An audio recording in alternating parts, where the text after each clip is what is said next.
Don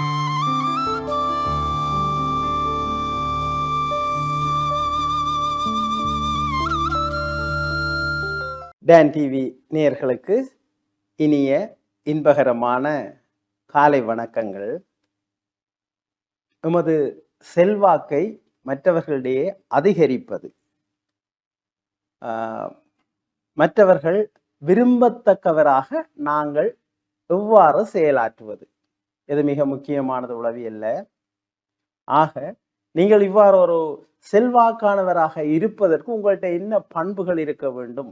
மிக முக்கியமாக உங்களிடம் ஒரு கிரியேட்டிவிட்டி என்று சொல்லப்படுகின்ற ஆக்கத்திறன் இருக்க வேண்டும்.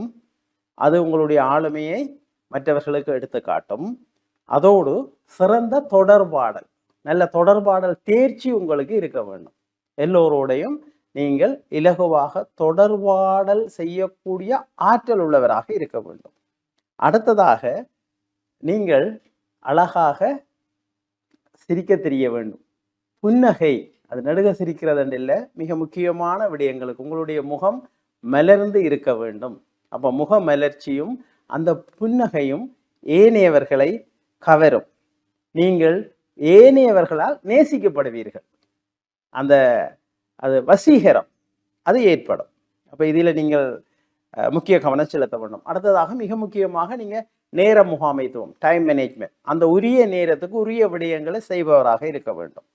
அடுத்ததாக கசப்பான விடயங்களை கூட நாசூக்காக சொல்ல தெரிய வேண்டும். அது நேரடியாக மற்றவர்களுடைய உளம் பாதிக்கின்ற அளவுக்கு சொல்லாமல் புத்திசாலித்தனமாக நாசூக்காக அந்த விடயங்களை எடுத்து கூறுகின்ற திறன், மற்றவருடைய மனதை நோகடிக்காமல் எடுத்து கூறுகின்ற திறன், இது மிக முக்கியமான ஆற்றல்.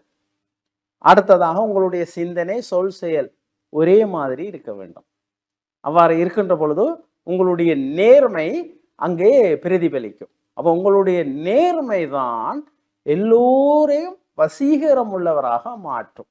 நீங்க நேர்மையாளராக இருந்தால் அது எல்லோரும் உங்களை விரும்புவார்கள். மிக முக்கியமாக அடுத்ததாக இயலுமான உதவிகளை செய்ய வேண்டும். இப்ப நான் சொன்னேன் பாருங்க, இயலுமான உதவிகளை. நீங்க செய்ய முடியாத உதவிகளுக்கு வாக்குறுதிகள் ஒன்றும் கொடுத்து விடாதீர்கள், அது தவறாகிவிடும். ஆக இயலுமான உதவிகளை மற்றவர்களுக்கு செய்கின்ற பொழுது மற்றவர்கள் உங்களை நேசிப்பார்கள். மற்றவர்கள் விரும்புகின்றவராக நீங்கள் வாழ்க்கையிலே ஒரு உயர்ந்த இடத்துக்கு செல்வீர்கள். அதே நேரத்தில் நீங்கள் மன்னிக்கின்ற மனப்பாங்கு இருக்க வேண்டும். மன்னிக்கின்ற குணம், மற்றவர்கள் தீமை செய்தாலும் மன்னிப்பு வழங்குகின்ற திறன் இருக்க வேண்டும். அதே போல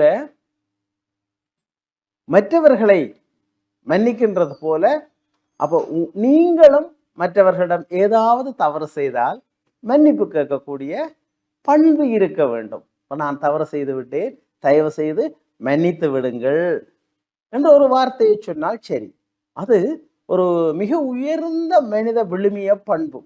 அந்த பண்பையும் உங்களை நீங்க வசீகரம் உள்ளவராக இருப்பதற்கு உதவுகின்றது.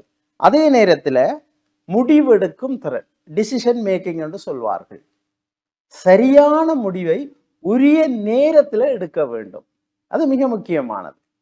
அதே நேரத்தில் நீங்க தாழ்வுணர்ச்சி கொள்ளக்கூடாது. எல்லா விடயங்களும் எங்களுக்கு தெரியும் என்று இல்லை, பல விடயங்கள் தெரியாமல் இருக்கும்.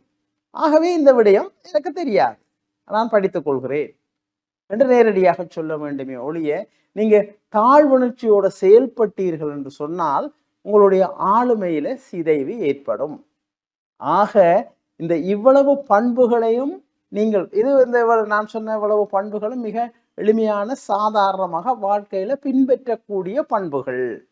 அப்ப இந்த பண்புகளை சரியாக நாங்கள் எங்களுடைய நடத்தைகளாக மாற்றி கொண்டோமானால் மற்றவர்கள் விரும்புகின்ற மனிதராக, ஒரு செல்வாக்குள்ள மனிதராக, ஒரு நல்ல மனிதராக நாங்கள் அடையாளம் காண்போம். ஆக இந்த அடையாளத்தை உறுதிப்படுத்துவதற்கு சிறு வயதிலிருந்தே குடும்பங்களினூடாக பெற்றோர்கள் பிள்ளைகளுக்கு சரியான வழிகாட்டல்களை மேற்கொள்ள வேண்டும்.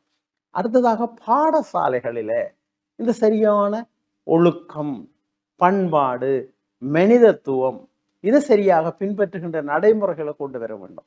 அதே போல வேலை தளங்கள்ல பாருங்க வந்து வேலைத்தலங்கள்ல பல பிரச்சனைகள், பல வன்முறைகள், பல ஒரு நடக்க முடியாத விடயங்கள் நடக்கின்றன. ஆக இந்த விடயங்களை எல்லாம் நீங்கி ஒரு நல்ல ஒரு வாழ்வுக்கு வழி சமைப்போம். நன்றி, வணக்கம்.